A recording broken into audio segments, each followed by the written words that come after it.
प्रथम वीक को हम विद्यार्थियों को मैं स्वागत करता हूँ। रहीम की दोहाओं को हम पिछले पीरियड में पढ़ रहे थे और प्रथम 4 दोहा तक हमने पढ़ा है। अभी 5वां दोहा को पढ़ना है। जैसे कि रहीम के बारे में मैंने परिचय दे दिया है, नीति के बारे में, प्रेम के बारे में और जीवन के बारे में वे नीति वाक्य कहते हैं। यही 5वां दोहा में वे क्या कहते हैं देखेंगे। रहीम कहते हैं, जे सुलगी ते भुजी गए, भुजे ते सुलागे नाही, रही मन दोहे प्रेम के, भुजी भुजी के सुलगाही। कितना अमूल्य संदेश यहाँ कविवर रहीम कहते हैं, देख लीजिए। प्रेम की महत्ता को प्रस्तुत दोहा में वे बताते हैं। प्रेम की महत्ता को वे बताते हैं। प्रेम की महत्ता या महत्व क्या है? जितना गहरा प्रेम होता है उतना ही सुख अधिक होता है। वह प्रेम रूपी आग जल जल कर वह और भी बढ़ती रहती है। प्रेम रूपी आग जल जल कर और भी प्रेम बढ़ जाता है। परंतु हम नैसर्गिक जो आग कहते हैं, बेंकी, आग अर्थ बेंकी, हमारे आंखों में दिखाई देने वाली जो आग है, वह आग की विशेषता क्या है देखिए। वह आग जे अर्थात जो, जे सुलगे ते भुजी गए, भुजे ते सुलगे नाही, रही मन दोहे प्रेम के, भुजी भुजी के सुलगाई। रहीम कहते हैं, जे अर्थात जो, सुलगे अर्थात जले, जल जाना, जले, जे अर्थात जो जल जाता है या जल जाते ही, बहुत जरूर तो जल जाते ही, ते वे बुझी गए, बुझ जाते हैं। जो जले थे वे बुझ गए और जो बुझे ते सुलगे नाही, अर्थात जल कर बुझ जाते हैं और सुलगे नाही, और सुलगना अर्थात जल जाना, वे ಜಲ್ತೆ ನಹಿ। ಯಾವುದು ಉರಿದಿದೆ ಅದು ಆರಿ ಹೋಗ್ತದೆ, ಯಾವ ಉರಿದು ಆರಿ ಹೋಗಿದೆ ಮತ್ತೆ ಉರಿಲಿಕ್ಕೆ ಆಗುವುದಿಲ್ಲ। ಸಮಜ್ಞೆ ಆಯನ? ಉದಾಹರಣೆ, ಕಟ್ಟಿಗೆ ಇದೆ, ಕಟ್ಟಿಗೆಯನ್ನು ಉರಿಸ್ತೀರಿ, ಸುಡ್ತೀರಿ, ಸುಟ್ಟ ನಂತರ ಏನಾಗ್ತದೆ, ಅದು ಭಸ್ಮ ಅಥವಾ ಬೂದಿಯಾಗಿ ಬದಲಾವಣೆ ಆಗ್ತದೆ। ಮತ್ತೆ ಆ ಬೂದಿಯನ್ನು ಮತ್ತೆ ಉರಿಸಲಿಕ್ಕೆ ಬರುವುದಿಲ್ಲ। अर्थ आयतला? जे सुलगे ते बुझी गए, जो जल गए थे वे बुझ गए, और जो बुझे थे, जो बुझ गए ही, वे दोबारा, अर्थात एक बार जलने के बाद दोबारा, दूसरी बार दोबारा सुलगे नाही, नाही नहीं, सुलगना जलना, अर्थात दूसरे बार जल नहीं सकते। रही मन दो ही प्रेम के, इसी के द्वारा प्रेम कहते हैं। किंतु जो प्रेम के जले हुए हैं, प्रेम के जले हुए हैं तो बुझ बुझ कर फिर जल उठते हैं, बुझ बुझ के सुलगाही। अर्थात जो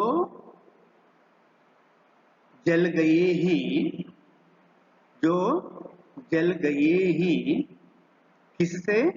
प्रेम रूपी अग्नि से जले ही, जो प्रेम रूपी अग्नि से जले ही, वे बुझ बुझ कर फिर जल उठते ही। ಅಂದ್ರೆ ಪ್ರೀತಿ ಅಥವಾ ಪ್ರೇಮದ ಬೆಂಕಿಯಲ್ಲಿ ಯಾವುದು ಉರಿಯುತ್ತದೆಯೋ ಅದು ಆರಿದರೂ ಆರಿದರೂ ಮತ್ತೆ ಮತ್ತೆ ಉರಿಯುತ್ತದೆ शाब्दिक अर्थ अर्थात क्या है जितना गहरा प्रेम होता है उतना आग या उतनी आग बढ़ जाती है उतना गहरा संपर्क बढ़ जाता है यह संदेश रहीम का अतः रहीम कहते हैं प्रेम की आग कभी भी शांत नहीं होती रहीम कहता है प्रेम की आग कभी शांत नहीं होती वह तो रह रह कर जल उठती है वह तो जल जल कर जल उठती है ಅದು ಇದ್ದು ಇದ್ದು ಅಥವಾ ಉರಿತಾ ಉರಿತು ಮತ್ತೆ ಮತ್ತೆ ಉರಿತಾ ಇರ್ತದೆ ಒಂದ್ಸಲ ಆರಿ ಹೋದರೂ ಕೂಡ ಅದು ಮತ್ತೆ ಮತ್ತೆ ಉರಿತಾ ಇರ್ತದೆ ಉದಾಹರಣೆಗೆ ನೀವು ಗಮನಿಸಿರಬಹುದು ಕೆಲವೊಂದು ಸಂದರ್ಭದಲ್ಲಿ ಈ ಯೌವನಾವಸ್ಥೆಗೆ ಬಂದ ಕಾಲದ ಸಂದರ್ಭದಲ್ಲಿ ಪ್ರೇಮಾತುರಕ್ಕೆ ಒಳಗಾಗುವಂಥದ್ದು ಪ್ರೇಮಕ್ಕೆ ಒಳಗಾಗುವಂಥದ್ದು ಲವ್ ಮಾಡುವಂಥದ್ದು ಆದರೆ ಹಿರಿಯರು ಅವರೆಲ್ಲ ಸೇರಿಕೊಂಡು ಅವರನ್ನು ಸಮಜಾಯಿಸಿ ಮಾತಾಡಿಸಿ ಅವರನ್ನು ಏನ್ ಮಾಡ್ತಾರೆ ಬೇರೆ ಬೇರೆ ಮಾಡ್ತಾರೆ ಆದರೆ ಆಯಿತು ಆಯಿತು ಅಂತ ಎಲ್ಲ ಒಪ್ಪಿಕೊಳ್ತಾರೆ ಮತ್ತೆ ಅವರು ಒಂದಾಗುವುದನ್ನು ನೀವು ಕಾಣ್ತೀರಿ ಓಡಿ ಹೋಗುವುದನ್ನು ಕಾಣ್ತಾ ಇರ್ತಾರೆ ಕೆಲ ಸತ್ಯ ಅವರು ಮತ್ತೆ ಬದುಕು ಬೇಡ ಎಂಬುದಕ್ಕೆ ಆತ್ಮಹತ್ಯೆ ಮಾಡುವುದನ್ನು ನಾವು ಕಾಣ್ತೀವಿ ಹಾಗಾದ್ರೆ ಇದಕ್ಕೆಲ್ಲ ಕಾರಣ ಏನು ಪ್ರೇಮ ಸೇ ಜೋ ಜಲೇ बुझ गए हैं देख लीजिए वारिस्ते ಒಂದ್ಸಲ ಎಲ್ಲರೂ ಸೇರಿಕೊಂಡು बुझ बुझ कर भी वे क्या करते हैं सुलगाही जलने लगते हैं यही प्रेम की महत्ता है प्रेम रूप की आग की महत्ता है यह संदेश देने वाला कौन है कविवर रहीम और छठवां दोहा प्रीतम छवि नैनन बसी पर छवि कहाँ समाई भरी सराय रहीम लखी आपू पथिक फिरी जाई तो यहाँ रहीम कहते हैं कि प्रीतम यहाँ प्रीतम अर्थात भगवान ईश्वर यही प्रीतम कहने का तात्पर्य है ईश्वर रहीम कहता है प्रीतम की जो छवि है छवि अर्थात नेरಳು सौंदर्य आकर्षणी सभी है तो प्रीतम की छवि नयन बसी नयन अर्थात आंख अर्थात जिनके आंखों में ईश्वरीय भक्ति बसी है वह पर छवि कहाँ समाई पर दूसरा दूसरा दूसरी सौंदर्य या दूसरा सौंदर्य उसमें दूसरा सौंदर्य कहाँ बस सकता है अर्थात ईश्वर का अपूर्व सौंदर्य जिनके आंखों में बसा है ಈಶ್ವರನ ಅಪೂರ್ವವಾದ ಸೌಂದರ್ಯ ಯಾರ ಕಣ್ಣಲ್ಲಿ ತುಂಬಿ ಹೋಗಿದೆ तो पर अर्थात दूसरा सौंदर्य उसी आंख में किस तरह बच सकता है ಬೇರೆಯ ಸೌಂದರ್ಯ ಹೇಗೆ ಪುರುಷಕ್ಕೆ ಸಾಧ್ಯತೆ ಉಂಟು ದೇವರ ಸೌಂದರ್ಯ ಪೂರ್ತಿ ಕಣ್ಣಲ್ಲಿ ತುಂಬಿ ಹೋಗಿದೆ ಅಲ್ಲಿ ಜಾಗವೇ ಇಲ್ಲ ಬೇರೆ ಸೌಂದರ್ಯ सौंदर्य अल्ली अवकाश ಇದೆಯಾ ಅಲ್ಲಿ ಎಡೆ ಇದೆಯಾ तो अन्य की सुंदरता नहीं समा सकती जिनके नेत्रों में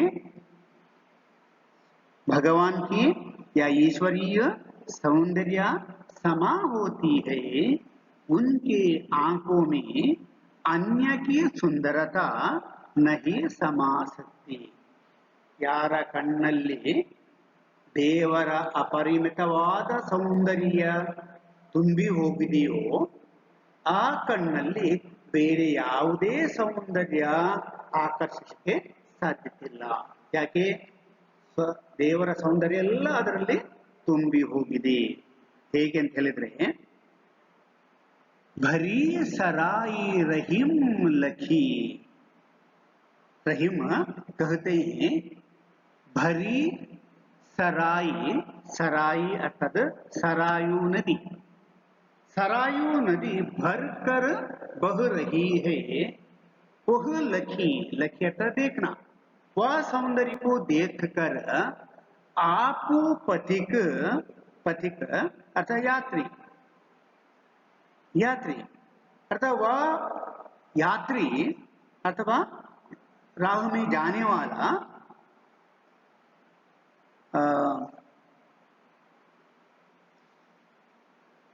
देख कर वापस लौट आता है.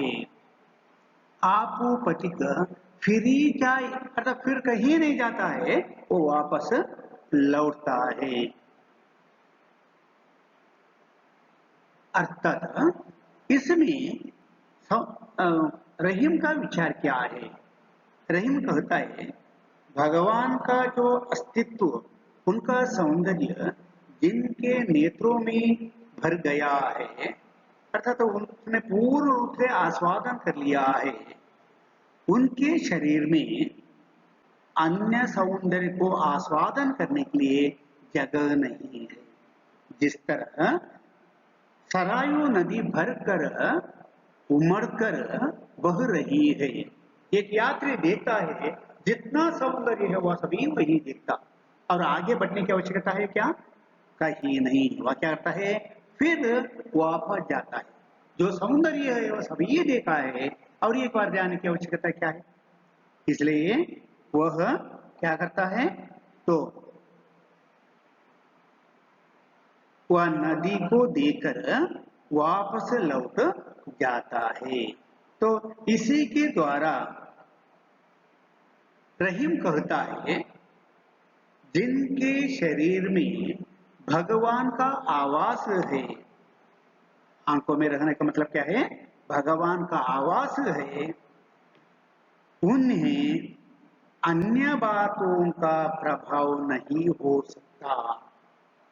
अन्य बातों का प्रभाव नहीं हो सकता ಅಂದ್ರೆ ಯಾರ ಶರೀರದಲ್ಲಿ ಪರಿಪೂರ್ಣವಾದ ದೇವರ ಅಸ್ತಿತ್ವ ಇದೆ ಅಥವಾ ಪರಿಪೂರ್ಣವಾದ ದೇವರನ್ನು ಅವರು ನಂಬಿಕೊಂಡಿದ್ದಾರೆ, ಅವರು ಬೇರೆ ವಿಷಯಗಳನ್ನು ತಿಳಿಯಲಿಕ್ಕೆ ಹೋಗುವುದಿಲ್ಲ ಅಥವಾ ತಿಳಿಯಲಿಕ್ಕೆ ಅವರಿಗೆ ಅವಕಾಶ ಇರುವುದಿಲ್ಲ. आपने देखा होगा मीरा माधुरी, मीराबाईಯ ಕವಿತೆಗಳನ್ನು ಓದಿದಿರಿ. वही तो आप देखते हैं श्री कृष्ण को पूर्ण अपना प्रियतम के रूप में वह स्वीकार कर लेती है. महादेवर सॉरी मीराबाई क्या करती है? श्री कृष्ण को अपना पति के रूप में, अपने सर्वस्व के रूप में, अपने भगवान के रूप में वह स्वीकार कर लेती है. लोग उनको अवमान करते हैं, मारपीट करते हैं, विष पिलाते हैं, परंतु उनका प्रभाव उन्हें नहीं होता.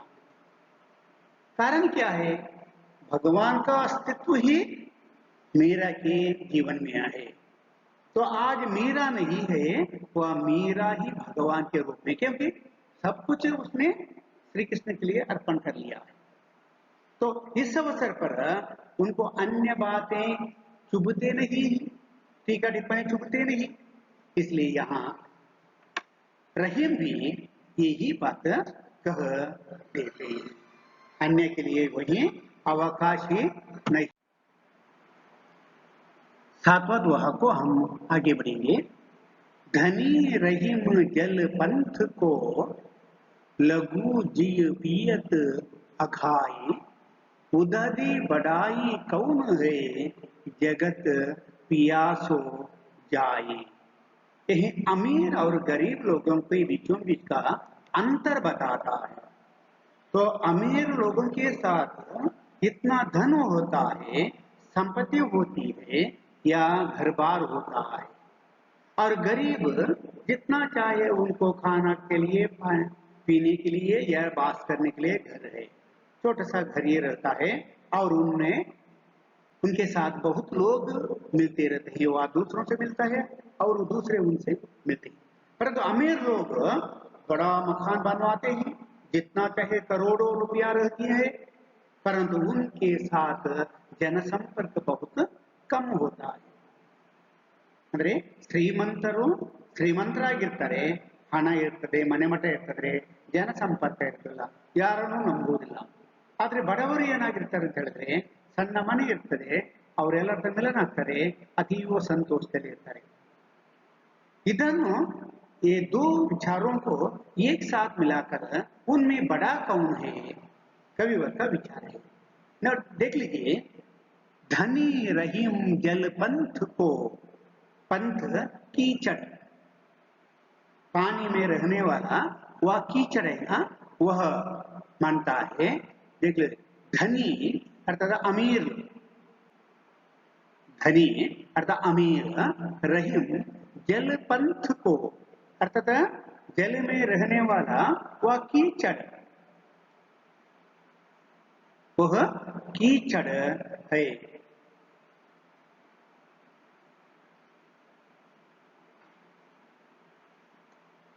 धनी रहीम जल पंथ को लघु जीव पियत अघाय, अघाय तृप्त अर्थात धनी रहीम जल पंथ को अर्थात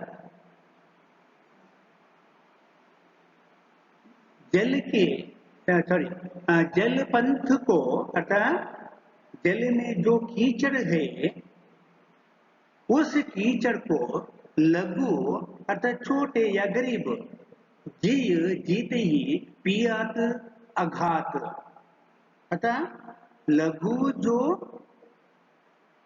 कीचड़ का पानी है और उसमें जो कीचड़ है, परंतु वे गरीब लोग उसका पानी पीकर क्या करते हैं, अपना जीवन सुखमय करते हैं, अघाय करते हैं अर्थात तृप्ति करते हैं.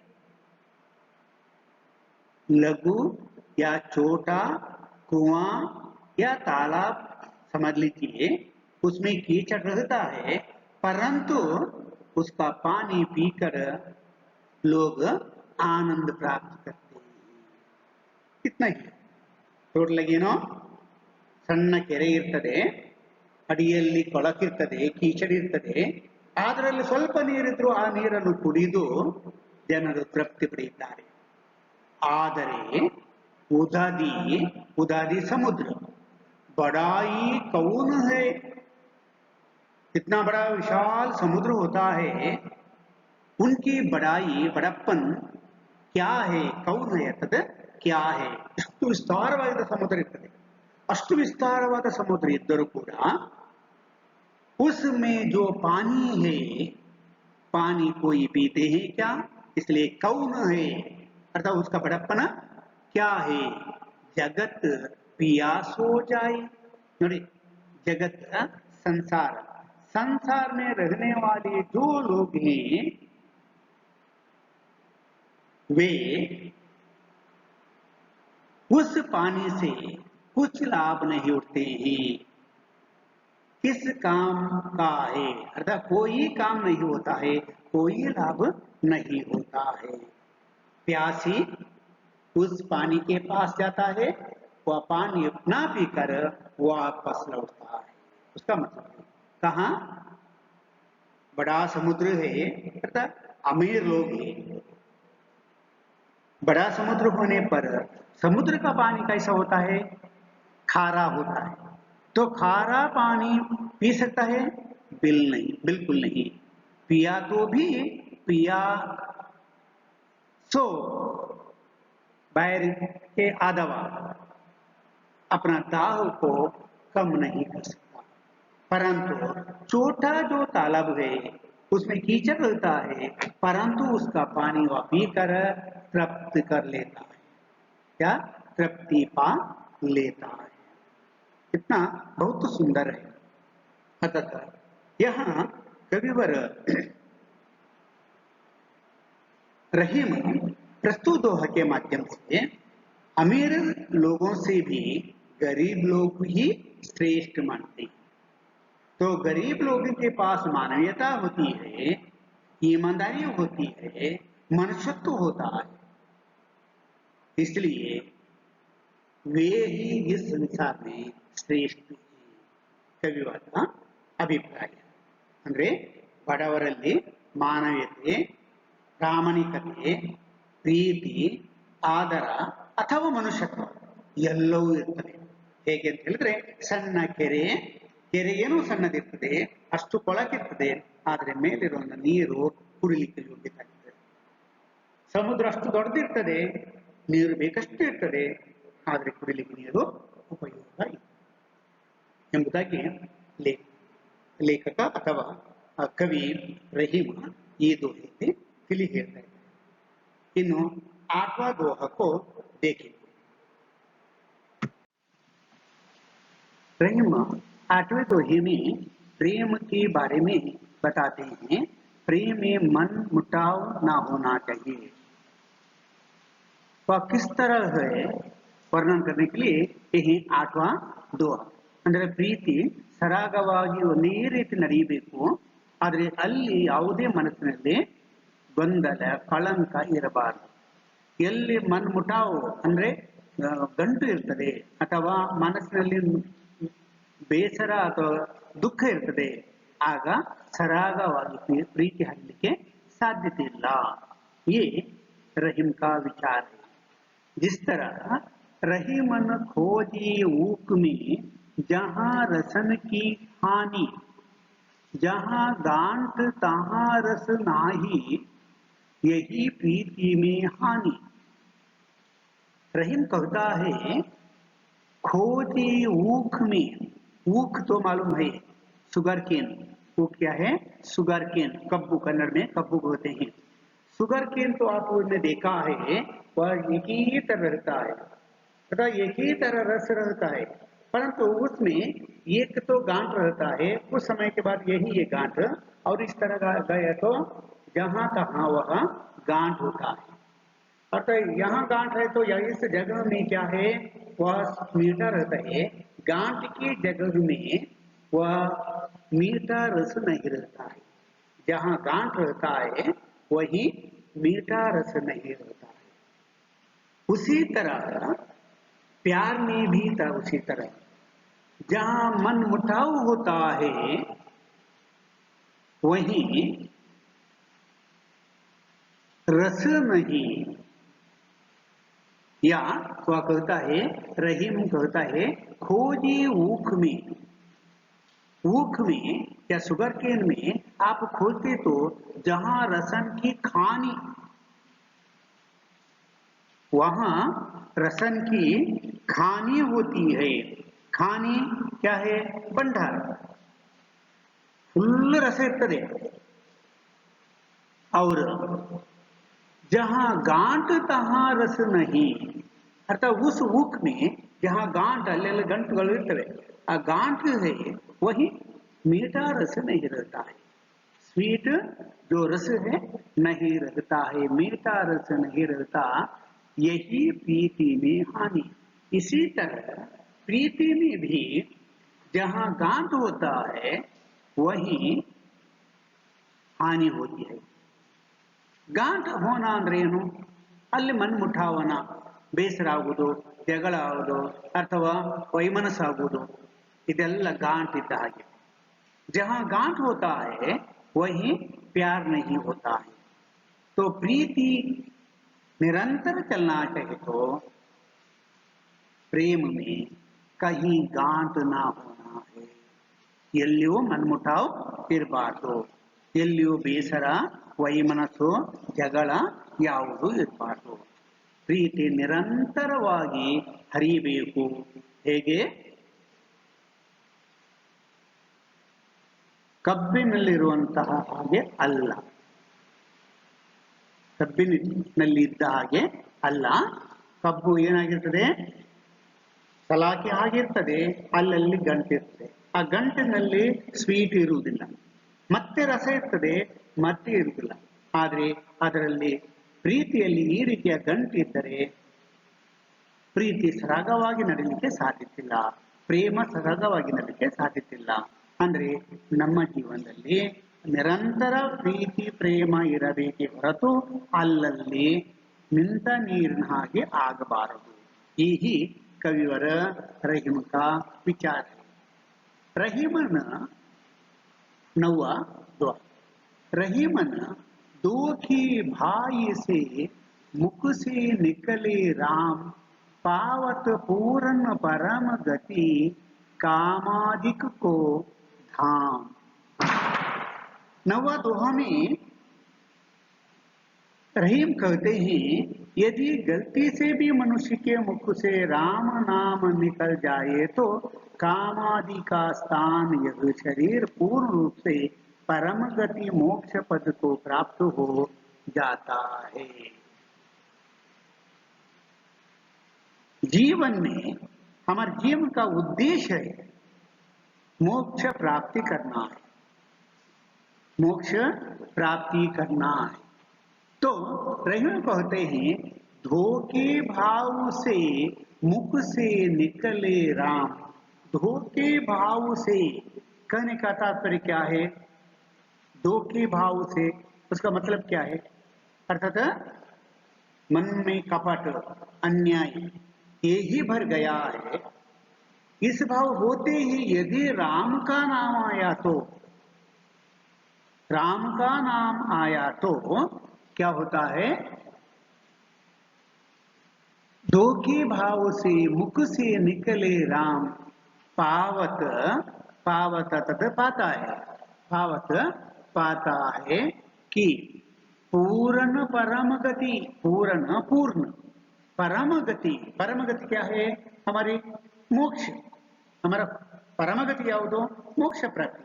परम गति कामादिक को धाम। कामादिक काम वासना आदि दोष। काम वासना, काम अर्थात लव एक ही नहीं, अरिषड वर्गಗಳು, अरिषड वैरियां कौन सा है? काम, क्रोध, लोभ, मोह, मद, मत्सर। इसे काम वासना ये कहते हैं। क्या है? काम, क्रोध, मोह, लोभ, मद, मत्सर। ये 6 वैरियां हैं हमारे जीवन में, और इनसे हमारा जीवन दुखमय बन जाता है। इनसे हमारा जीवन दुखमय बन जाता है। परंतु ऐसे व्यक्ति में भी परम धाम, परम स्थान, परम स्थान कौन सा है? मोक्ष प्राप्ति। उन्हें मोक्ष प्राप्ति हो सकती है। आपने एक कहानी सुना होगा, ಒಂದು ಕಥೆ ನೀವು ಕೇಳಿರಬಹುದು, ಪುರಾಣಗಳಲ್ಲಿ ಬರುವಂತ ಕಥೆ. ಏನಂತ ಹೇಳಿದ್ರೆ, ಒಬ್ಬ ವ್ಯಕ್ತಿ ಇರ್ತಾನೆ, ಅವನ ಜೀವನದಲ್ಲೆಲ್ಲ ಅನ್ಯಾಯ, ಅನಾಚಾರ, ಅಪರಾಧ, ಮೋಸ, ವಂಚನೆ, जो कुछ न करना है वो सब कुछ उसने किया था। क्या है? धोखा, कपट, अन्याय, प्यार या खूनी, भ्रष्टाचार, सब कुछ उसने किया था। एक बार भी भगवान की आराधना नहीं किया था। अंतिम क्षण आया है मरने का, उस अवसर पर वह तड़प रहा है। तड़पते वक्त उसने अपने बेटे को पुकारा, नारायण नारायण नारायण मुझे आओ, पानी पिलाओ, नारायण आओ मुझे पानी पिलाओ। उनके बेटे का नाम है नारायण। परंतु श्रीमन नारायण को उनका नाम पठन से अतीव आनंद हुआ, और उस दरिद्र को भी या कपटी को भी, भ्रष्टाचारी को भी परम पद दे दिया था। यह कहानी तो आपने सुना होगा, ನೀವು ಕೇಳಿರಬಹುದು. ಜೀವನ ಪರ್ಯಾಂತ ಅಪರಾಧ, ಕೊಲೆ, ಸುಲಿಗೆ ಮಾಡಿದವ, ಜೀವನದಲ್ಲಿ ಒಂದು ಸಲವೂ ದೇವರ ಸ್ತುತಿ ಮಾಡಿದವ, ತನ್ನ ಮಗನನ್ನು ನಾರಾಯಣನ ಹೆಸರಿಟ್ಟಿದ್ದ. ನಾರಾಯಣ ನಾರಾಯಣ ಹೇಳ್ತಾ ಇದ್ದಾನೆ. ಸಾಯುವ ಕಾಲದಲ್ಲಿ ದೇವರು ಬಂದು ಅವನಿಗೆ ಮೋಕ್ಷ ಪ್ರಾಪ್ತಿ ಮಾಡಿದ್ದಾರೆ. ಯಾಕೆಂದ್ರೆ ದೇವರ ಸ್ಮರಣೆ ಒಂದೆರಡು ಬಾರಿ ಮಾಡಿದರೂ ದೇವರು ಸಂತೃಪ್ತಿಯಾಗಿ ನಮಗೆ ಮೋಕ್ಷ ಕೊಡ್ತಾನೆ ಎಂಬುದನ್ನು ನಮ್ಮ ಪುರಾಣಗಳು ಹೇಳ್ತವೆ, ನಮ್ಮ ಆಚರಣೆಗಳು ಹೇಳ್ತವೆ. ಅದನ್ನು ಇಲ್ಲಿ ಲೇಖಕ ಹೇಳ್ತಾ ಇದ್ದಾನೆ, ಕವಿವರ ರहीम. क्या है? धोखे भाव से मुख से निकले राम. ಕಪಟ ಇದೆ, ಮೋಸ ಇದೆ, ಭ್ರಷ್ಟಾಚಾರ ಇದೆ. उस भाव में भी एक बार राम का नाम ले लिया तो वह पावत पाता है पूर्ण परम गति, पूर्ण परम गति, मोक्ष गति प्राप्त कर लेता है. कामादिक को धाम, कामादिक कामा वासनाओं में जो स्थान है वह स्थान उन्हें प्राप्त होती है. और 10वां दोहा है, अंतिम दोहा है.